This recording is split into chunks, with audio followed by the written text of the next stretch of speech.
আওয়ামী লীগের আমলে আমরা শুনেছিলাম ছাত্রলীগে শিবির ঢুকে পড়েছে। আওয়ামী লীগের একসময়ের সাধারণ সম্পাদক সৈয়দ আশরাফ সরাসরি একটা সমাবেশে এরকম মন্তব্য করেই ফেলেছিলেন যে ছাত্রলীগে শিবির ঢুকেছে। এবার আওয়ামী লীগ পতনের পরে নতুন প্রেক্ষাপট যখন তৈরি হয়েছে তখন গণমাধ্যমে খবর হচ্ছে এবং চাঞ্চল্যের সৃষ্টি হচ্ছে ছাত্রদলে আওয়ামী লীগ ঢুকেছে, ছাত্রদলে লীগ ঢুকে পড়েছে এবং ছাত্রদলের কমিটি দখল করে নিয়েছে ছাত্রলীগের সক্রিয় নেতাকর্মীরা। কি ঘটছে তাহলে বাংলাদেশের রাজনীতিতে? বাংলাদেশের রাজনীতিতে কি এটাই চলবে? কিছুদিন আগে আমরা বৈষম্যবিরোধী আন্দোলনের অন্যতম সদস্য কাদের তার মুখ থেকে শুনেছিলাম যে ছাত্রলীগের মধ্যে লুকিয়ে থাকা শিবির সদস্যরাই সব থেকে বেশি ধ্বংসাত্মক ছিল, সব থেকে বেশি আগ্রাসী ছিল নিজেদেরকে ছাত্রলীগ প্রমাণ করার জন্য। 5 আগস্টের প্রেক্ষাপটের পরে আমরা দেখেছি ছাত্রলীগ করা তরুণরা বের হয়ে এসে নিজেদেরকে শিবির বলে আখ্যা দিচ্ছে এবং ঢাকা বিশ্ববিদ্যালয়ের সর্বোচ্চ পদে পর্যন্ত অধিষ্ঠিত হয়েছে। ছাত্রলীগ থেকে বেরিয়ে এসে ছাত্রদলে যোগদান করেছে, ছাত্রলীগ করতো এক সময়, এখন ছাত্রদল করছে। এরকম ঘটনাও 5 আগস্টের পরে আমরা শুনেছি। এবার নতুন খবর আসলো ছাত্রদলের বিভিন্ন কমিটিতে ছাত্রলীগ ঢুকে পড়েছে, যেটা নিয়ে চাঞ্চল্যের সৃষ্টি হয়েছে এবং ছাত্রদল এটা নিয়ে তদন্ত কমিটিও করেছে। গণমাধ্যমে এই খবরটা অনেক বেশি চাঞ্চল্যের সৃষ্টি করেছে, সেটা নিয়ে আলোচনা করবে এই ভিডিওতে। থাকবেন পলিটিক্স টিভির নিয়মিত আয়োজনে।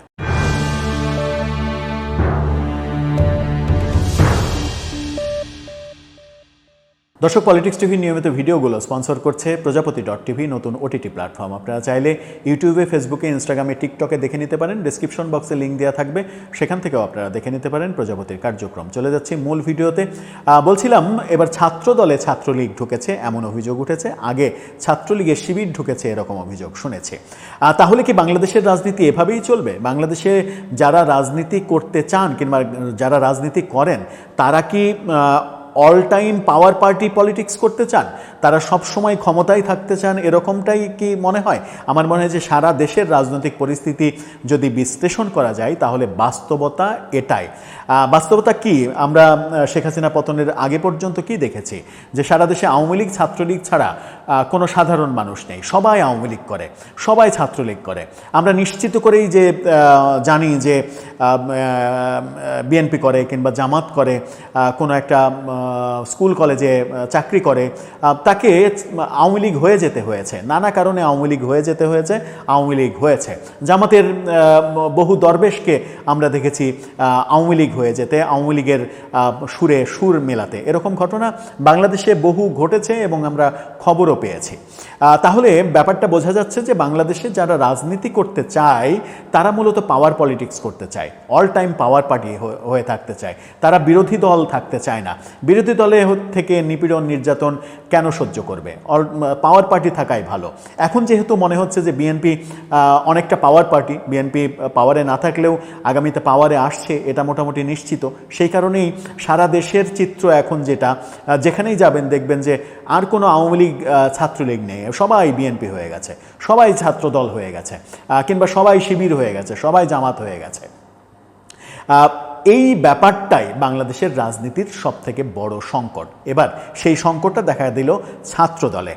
শিরোনামটা দেখে নিতে পারেন, ঢাবি ছাত্রদলের হল কমিটিগুলোতে ছাত্রলীগ নেতাদের নাম তদন্তে কমিটি। সেখানে বলা হচ্ছে জাতীয়তাবাদী ছাত্রদলের ঢাকা বিশ্ববিদ্যালয় শাখা সম্প্রতি 18টি হলে নতুন আহ্বায়ক কমিটি ঘোষণা করেছে। মোট 593 জন শিক্ষার্থীর এই হল কমিটিগুলোতে ছাত্রলীগের অনেক নেতাকর্মীর নাম রয়েছে বলে অভিযোগ উঠেছে। কমিটি ঘোষণার পরপরই সামাজিক যোগাযোগ মাধ্যমে তুমুল বিতর্ক এবং বিতর্কের জেরে তদন্ত কমিটিও গঠন করেছে। গতকালকেই তদন্ত কমিটির ঘোষণা দেওয়া হয়েছে, ঘোষণা দেওয়া হয়েছে, তারপরে এরকম বিতর্ক শুরু হয়েছে, তারপরে তদন্ত কমিটি করা হয়েছে। ডক্টর মোহাম্মদ শহীদুল্লাহ হল শাখা ছাত্রদলের আহ্বায়ক পদ পাওয়া মোসাদ্দেক আল হক শান্ত আগে ছাত্রলীগের রাজনীতিতে সক্রিয় ছিলেন বলে অভিযোগ রয়েছে। একই রকমের অভিযোগ নতুন ঘোষিত ছাত্রদলের শামসুন্নাহার হল কমিটির সিনিয়র যুগ্ম আহ্বায়ক পদ পাওয়া নিতু রানী সাহা। স্যার এফ রহমান হলে যুগ্ম আহ্বায়ক পদ পাওয়া শাখাওয়াত হোসেনের বিরুদ্ধেও একই অভিযোগ। বিভিন্ন সময় আওয়ামী লীগের রাজনীতিতে সক্রিয় থাকার অভিযোগ রয়েছে। ছাত্রদলের নতুন ঘোষিত হাজী মোহাম্মদ মহসিন হল কমিটিতে যুগ্ম আহ্বায়ক পদ পাওয়া শিবলি রহমান পাভেল, মুক্তিযোদ্ধা জিয়াউর রহমান হলে যুগ্ম আহ্বায়ক পদ পাওয়া আজিজুল হাকিম, মুক্তিযোদ্ধা জিয়াউর রহমান হল যুগ্ম আহ্বায়ক পদ পাওয়া রাজু শেখ, ডক্টর শহীদুল্লাহ হলে সিনিয়র যুগ্ম আহ্বায়কের পদ পাওয়া রাকিবুল হাসান সৌরভ, হাজী মোহাম্মদ মহসিন হলে সদস্য পদ পাওয়া আহমেদ জাবির সিয়ামের বিরুদ্ধে এই অভিযোগ। এবং সেখানে অভিযোগ করা হয়েছে প্রায় 50 থেকে 60 জন এই ছাত্রলীগের, এখানে একটা বিশাল লিস্ট দেওয়া হয়েছে। সেই লিস্ট, এত লিস্ট পড়লে আপনারাও ধৈর্যহারা হয়ে যাবেন। সেখানে 50-60 জনের লিস্ট দেওয়া হয়েছে, তাদের বিরুদ্ধে তারা ছাত্রলীগ করতেন সেই অভিযোগ রয়েছে। দীর্ঘদিন ধরে ছাত্রদলের রাজনীতির সঙ্গে যুক্ত একাধিক নেতা অভিযোগ করেছেন কমিটিতে ত্যাগীদের বাদ দিয়ে সভাপতি ও সাধারণ সম্পাদকের পছন্দের কর্মীদের গুরুত্বপূর্ণ পদ দেওয়া হয়েছে। তার মানে যে রাজনীতি আগে ছিল সেই রাজনীতি এখনও দেখা যাচ্ছে। এই অভিযোগগুলো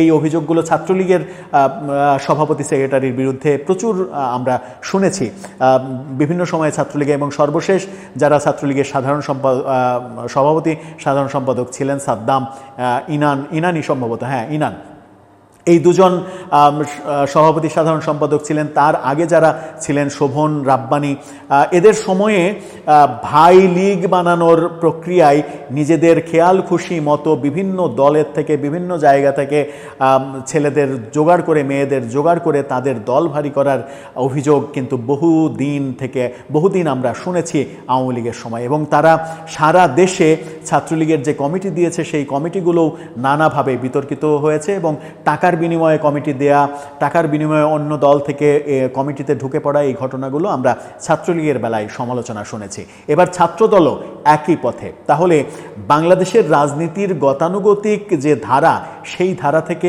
উন্নত পর্যায়ে আমরা যাব কিভাবে? এই যে ঢুকে পড়া কিংবা ঢুকিয়ে দেওয়া, এটা স্পেসিফিক এদেরকে দায়ী করা কিংবা ওদেরকে দায়ী করা, এই দায়ী করা ঠিক হবে না। এই দায়ী করা আসলে ব্যাপার না। ব্যাপারটা হচ্ছে বাংলাদেশের রাজনৈতিক কালচারই এটা হয়ে গেছে যে বাংলাদেশে যারা রাজনীতি করতে চায় তারা পাওয়ার পলিটিক্স করতে চায়, অল টাইম ক্ষমতায় থাকা পার্টি হতে চায়, এবং অল টাইম ক্ষমতায় থাকা পার্টি হতে চায় বলে যখন যে ক্ষমতায় থাকে তখন মনে হয় যে বাংলাদেশের সব মানুষ বোধহয় তাদের দলের হয়ে গেছে, অন্য দলের কেউ নেই। এই বাস্তবতা যতদিন না পাল্টাবে বাংলাদেশের রাজনীতি পরিশুদ্ধ অবস্থায় ততদিন আসবে না। আমার মনে হয় যে নতুন রাজনৈতিক বন্দোবস্তের যে স্বপ্ন আমাদেরকে দেখানো হচ্ছে, সেই নতুন রাজনৈতিক বন্দোবস্ত যদি সত্যি করতে হয় তাহলে ছাত্র রাজনীতির মধ্যে অন্তত লেখাপড়াটা আনতে হবে, ছাত্র রাজনীতির মধ্যে চেন অফ কমান্ড আনতে হবে, ছাত্র রাজনীতির মধ্যে জেনে শুনে লেখাপড়া করে, সেই দলের আদর্শ বুঝে, আদর্শ সম্পর্কে লেখাপড়া করে, এবং একটা নির্দিষ্ট পরীক্ষার মাধ্যমে উত্তীর্ণ হয়ে যদি নেতা নির্বাচন কিংবা কর্মী নির্বাচনের প্রক্রিয়া রাজনৈতিক ছাত্র রাজনীতির দলগুলো করতে পারে, তাহলেই একটা পরিচ্ছন্ন ছাত্র সমাজ কিংবা ছাত্র রাজনীতি আমরা দেখতে পাবো। নতুবা ওই ভাই লীগ, বোন লীগ কিংবা ভাই দল, বোন দল, এরকমটাই আমরা দেখব, এর থেকে ব্যতিক্রম কিছু আমরা দেখব না। দর্শক, আপনার মতামত জানিয়ে লিখতে পারেন এ ব্যাপারে আমাদের কমেন্ট বক্সে।